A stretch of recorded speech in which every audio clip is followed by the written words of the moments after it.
Today we're digging into one of the biggest battles in crypto, USDT versus USDC.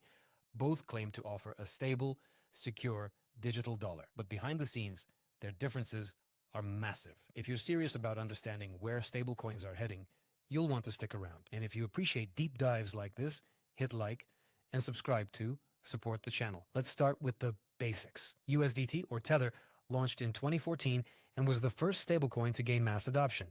It's issued by Tether Limited and promises a one-to-one peg with the US dollar, though for years it struggled with transparency concerns.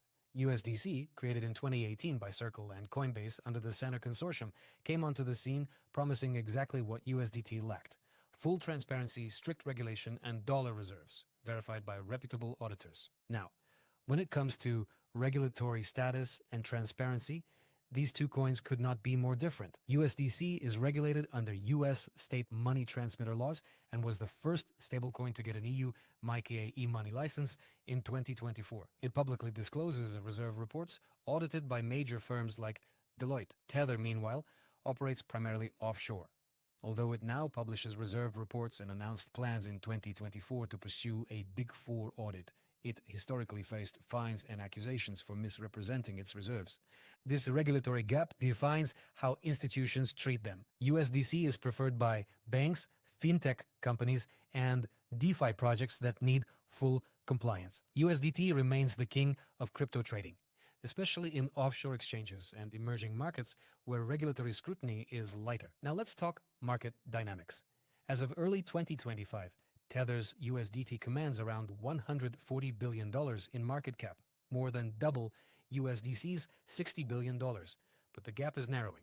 USDC's supply grew about 79% in 2024, outpacing USDT's 50% growth. USDT still dominates liquidity pools and centralized exchanges globally, while USDC leads in the US and Europe, especially after Circle's regulatory wins last year. Both stablecoins faced real-world stress tests. Tether thrived in 2024, hitting record profits, about $13 billion, largely from earning yields on U.S. treasuries backing its reserves. At the same time, it expanded its reach across multiple blockchains, including Tron, Ethereum, and Solana. Circle also had a huge year.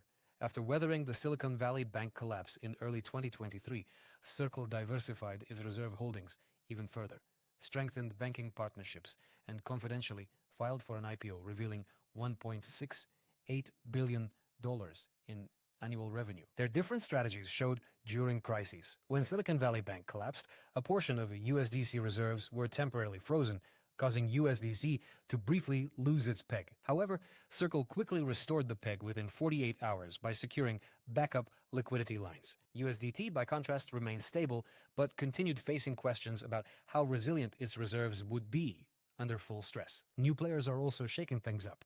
PayPal launched PYUSD in 2023, offering users a stablecoin fully integrated into one of the world's largest payment platforms. Ripple entered the field too in late 2024 with RLUSD, banking on its strong connections with traditional finance. These competitors aim to slice off pieces of the stablecoin market, though neither has yet approached the scale of USDT or USDC.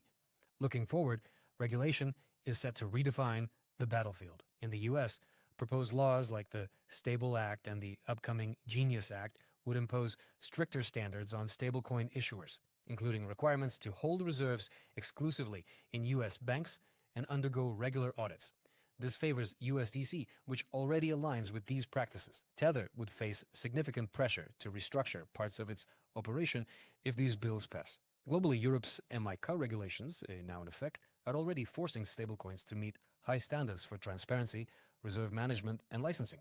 Circle's early compliance puts it ahead in Europe, while Tether has focused more on markets in Asia, Latin America, and Africa, where regulatory frameworks are still evolving. Despite growing competition and regulatory headwinds, both USDT and USDC have strengths that will likely keep them leading the market. USDT's liquidity, especially for trading pairs and global remittances, is unmatched. USDC's reputation for safety, transparency, and integration with traditional finance is driving its adoption in regulated environments and payment systems. However, Each faces risks. For Tether, the primary risk is regulatory pressure, especially if major jurisdictions require stablecoins to fully integrate with the banking system. A sudden loss of banking access could shake market confidence, although Tether has been aggressively moving reserves into short-term treasuries to bolster credibility. For Circle, the risk lies in overexposure to the traditional banking system itself. As we saw with SVB, even small cracks in the banking network can trigger fears that ripple into crypto markets. There's also the geopolitical angle. Some analysts suggest that US-regulated stablecoins like USDC could be used as tools of financial influence, reinforcing dollar dominance globally. Tether, by being less tied to US regulatory frameworks, is often favored in regions that want dollar exposure without US oversight. Ultimately, asking who wins isn't about one coin destroying the other.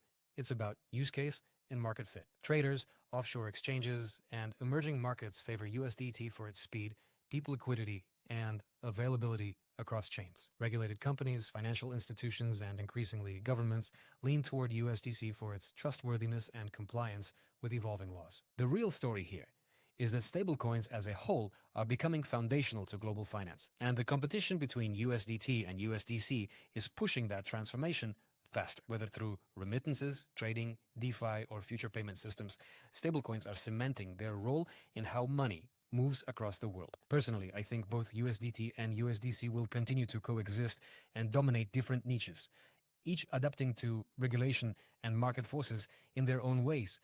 But the next 2 years will be critical. If Circle successfully executes its IPO and maintains regulatory leadership, USDC could close the gap with Tether even faster. If Tether secures a Big Four audit and wins broader institutional trust, it could lock in its lead for years to come. Thanks for sticking with me through this breakdown. If you found this video valuable, please give it a like and hit subscribe. It really helps the channel grow and brings you more serious, research-driven content every week.